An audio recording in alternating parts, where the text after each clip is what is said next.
మే 2, 2011 నాడు US navy Osama bin Laden ఇంట్లోకి చొరబడి అతన్ని చంపేసి 12 గంటల్లోపే శవాన్ని అరేబియన్ సముద్రంలో పడేశారు.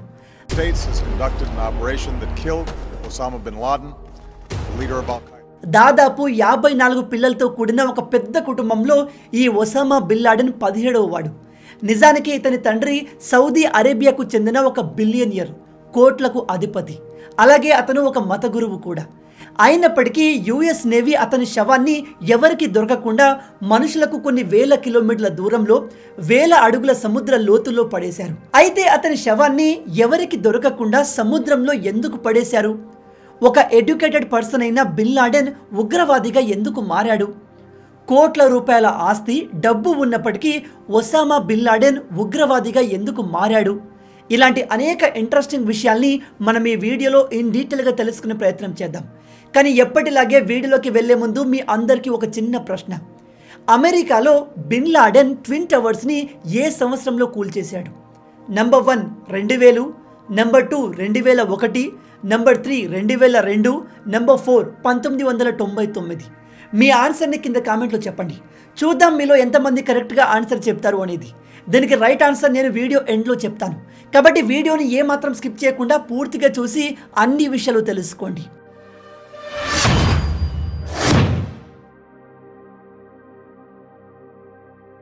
ఈ ఒసామా బిన్ లాడెన్ మార్చి 10, 1957 నాడు సౌదీ అరేబియాలోని రియాద్లో జన్మించాడు. ఇతని తండ్రి పేరు మొహమ్మద్ ఆవాద్ బిన్ లాడెన్. ఇతను ఒక బిలియనియర్. తల్లి పేరు హమీదా. ఈమె బిన్ లాడెన్ తండ్రికి 10వ భార్య. ఎస్, 10వ భార్య.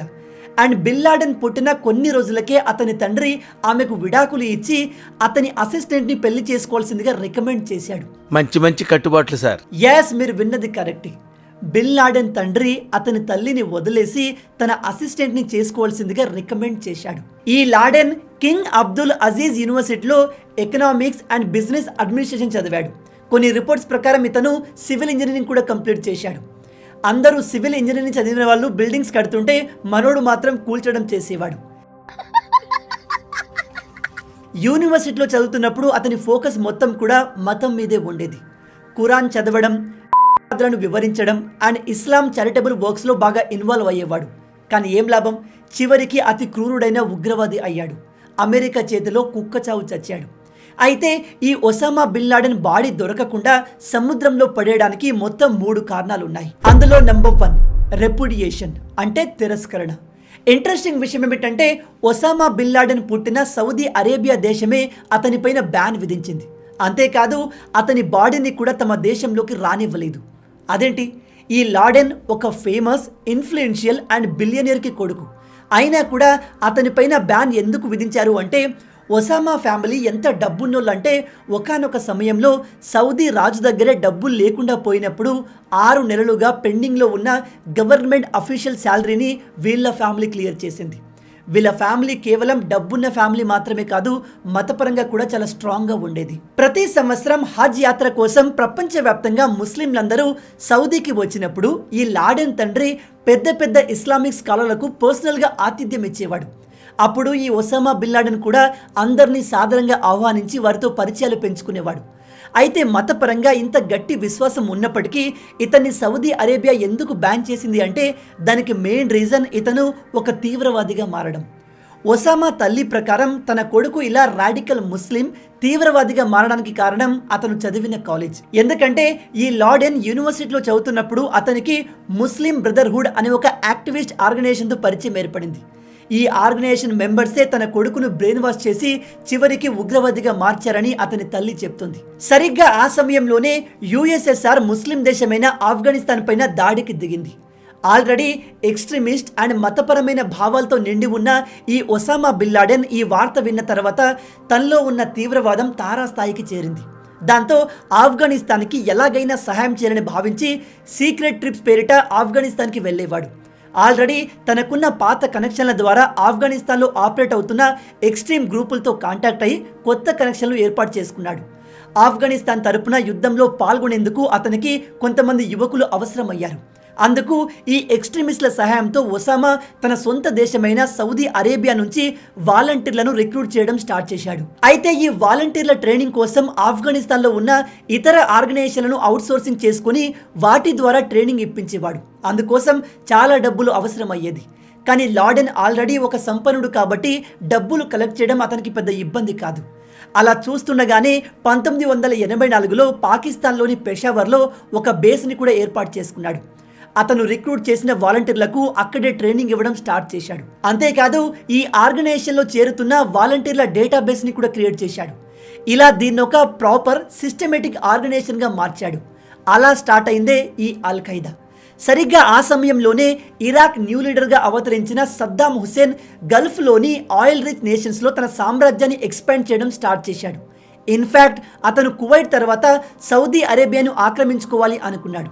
దాంతో ఒసామా బిన్ లాడెన్ సౌదీ అరేబియాను రక్షించడానికి, మరీ ముఖ్యంగా మక్కా, మదీనాలను కాపాడడానికి ఇరాక్పై యుద్ధం చేసేందుకు తన వాలంటీర్లకు పర్మిషన్ ఇవ్వాల్సిందిగా సౌదీ అరేబియా గవర్నమెంట్కు లెటర్ రాశాడు. కానీ సౌదీ అరేబియా మాత్రం ఒసామా బిన్ లాడెన్ని పక్కన పెట్టేసి అమెరికా సహాయం కోరింది. ఇక అక్కడి నుంచి ఒసామా వర్సెస్ అమెరికా యుద్ధం స్టార్ట్ అయింది. ఒసామాకి అమెరికా సహాయం తీసుకోవడం అస్సలు నచ్చలేదు. ఎందుకంటే సౌదీ అరేబియాపై వెస్టర్న్ కంట్రీస్ యొక్క ఇన్ఫ్లుయెన్స్ అస్సలు ఉండకూడదని, తమ దేశంలో కేవలం ప్యూర్ ఇస్లామిక్ నియమాలు మాత్రమే ఉండాలని అతను భావించేవాడు. ఈ విధంగా ఒసామా రాడర్లోకి అమెరికా పేరు కూడా యాడ్ అయింది. ఒకరోజు ఒసామా తనకున్న కనెక్షన్లో యూజ్ చేసుకుని ఒక ఫత్వాను రిలీజ్ చేశాడు. అందులో ప్రతి ముస్లిం ఆఫ్ఘనిస్తాన్కి వెళ్ళి ట్రైనింగ్ ఖచ్చితంగా తీసుకోవాలి, ఎందుకంటే శత్రువులతో పోరాడడం ప్రతి ముస్లిం కర్తవ్యమని అతను భావించేవాడు. ఈ విధంగా అతను మతాన్ని ఉపయోగించి చాలా మందిని తమ వైపు అట్రాక్ట్ చేసుకున్నాడు. ఇన్ఫ్యాక్ట్ ఇతని మాటలు విని 4000 కంటే ఎక్కువ మంది యువకులు సౌదీ అరేబియా వదిలేసి ఆఫ్ఘనిస్తాన్కి వచ్చారు. అయితే ఈ విషయం సౌదీ అరేబియాకు అస్సలు నచ్చలేదు. ఎందుకంటే తమ దేశ ప్రజల్ని ఒకడు ఉగ్రవాదులుగా మారుస్తుంటే ఎవరికి మాత్రం ఇష్టం చెప్పండి. దాంతో సౌదీ అరేబియా అతనిపైన ట్రావెల్ బ్యాన్ విధించింది. దాంతో ఒసామా బిన్ లాడెన్ ఆఫ్ఘనిస్తాన్కి పారిపోయాడు. ఆ తర్వాత అతను ఎన్నడూ కూడా సౌదీ అరేబియాలో అడుగు పెట్టలేదు. కానీ సౌదీ అరేబియా మాత్రం ఒసామాని చంపేందుకు చాలాసార్లు ట్రై చేసింది. ఇన్ఫ్యాక్ట్ కొన్ని రిపోర్ట్స్ ప్రకారం US navy Osama bin Laden చంపిన తర్వాత అతని శవాన్ని సౌదీ అరేబియాకు ఆఫర్ చేసింది. కానీ సౌదీ అరేబియా దాన్ని రిజెక్ట్ చేసింది. ఒక ఉగ్రవాది శవాన్ని మా దేశంలోకి తీసుకోమని పబ్లిక్గా రిజెక్ట్ చేసింది. సౌదీ అరేబియా తర్వాత ఒసామా పాకిస్తాన్లో తన కొత్త నివాసాన్ని ఏర్పాటు చేసుకున్నాడు. కానీ అమెరికా పాకిస్తాన్కి కూడా ఈ లాడెన్ బాడీని ఇవ్వలేదు. ఒక ఇంటర్వ్యూలో బరాక్ ఒబామా బిన్ లాడెన్కి పాకిస్తాన్లో ఒక అన్నోన్ నెట్వర్క్ ఉందని రివీల్ చేశాడు. అందుకని అతని బాడీని పాకిస్తాన్కి ఇవ్వడం కాదు కదా, చూసే అవకాశం కూడా ఇవ్వలేదు. ఎందుకంటే అప్పటి పాకిస్తాన్కి చెందిన అగ్రనేతలు బిన్ లాడెన్ని మా హీరో అని చెప్పేవాళ్ళు. పబ్లిక్గా వాళ్ళు ఈ స్టేట్మెంట్లు ఇచ్చేవారు. ఈ పాకిస్తాన్ ఎప్పుడు కూడా ఉగ్రవాదులకే సపోర్ట్ చేస్తుంది. బిన్ లాడెన్ పుట్టిన సొంత దేశమే వాడు మాకు వద్దు అని చెప్తుంటే పాకిస్తాన్ మాత్రం వీడు మా హీరో అని చెప్తుంది. అమెరికాకి ఒక ఉగ్రవాదిని హీరో చేయడం ఏమాత్రం ఇష్టం లేదు. ఎందుకంటే యుఎస్ఏ ఆల్రెడీ సద్దాం హుస్సేన్ బాడీని సరెండర్ చేసి ఒక పెద్ద తప్పు చేసింది. అందుకే ఒసామా బిన్ లాడెన్ని చంపక ముందే అతన్ని చంపిన తర్వాత తన బాడీని సముద్రంలో పడేయాలని అమెరికా ముందే డిసైడ్ అయింది. ఈ ఒసామాను చంపిన తర్వాత యుఎస్ నేవీ అసలు అతను నిజంగానే లాడెన్ అని చెప్పి తన బాడీ మొత్తం చెక్ చేశారు. కానీ మిషన్ కమాండర్ అంత కాన్ఫిడెంట్గా లేడు. ఎందుకంటే అతనికి ముందే తెలుసు ఒసామా బిన్ లాడెన్ హైట్ 6 ఫీట్ల 4 ఇంచెస్. అందుకని 6 ఫీట్ 2 ఇంచెస్ హైట్ గల ఒక సోల్జర్ని అతని పక్కన పడుకోబెట్టి ఇద్దరి మధ్య ఉన్న హైట్ డిఫరెన్స్ చూసి అక్కడ చంపబడింది ఒసామానే అని చెప్పి కన్ఫర్మ్ చేశారు. ఒకసారి ఈ విషయం గురించే ఒబామా మాట్లాడుతూ, మీ దగ్గర హెలికాప్టర్ల కోసం, ఆయుధాల కోసం $65 మిలియన్ ఉన్నాయి, కానీ ఒక మెజరింగ్ టేప్ కొనడానికి $10 లేవా అని చెప్పి అడిగినప్పుడు అక్కడున్న సోల్జర్స్ అందరూ ఒక్కసారిగా నవ్వసాగారు. కానీ ఇంట్రెస్టింగ్ విషయం ఏమిటంటే ఈ మిషన్ ఇంకా పూర్తి కాలేదు.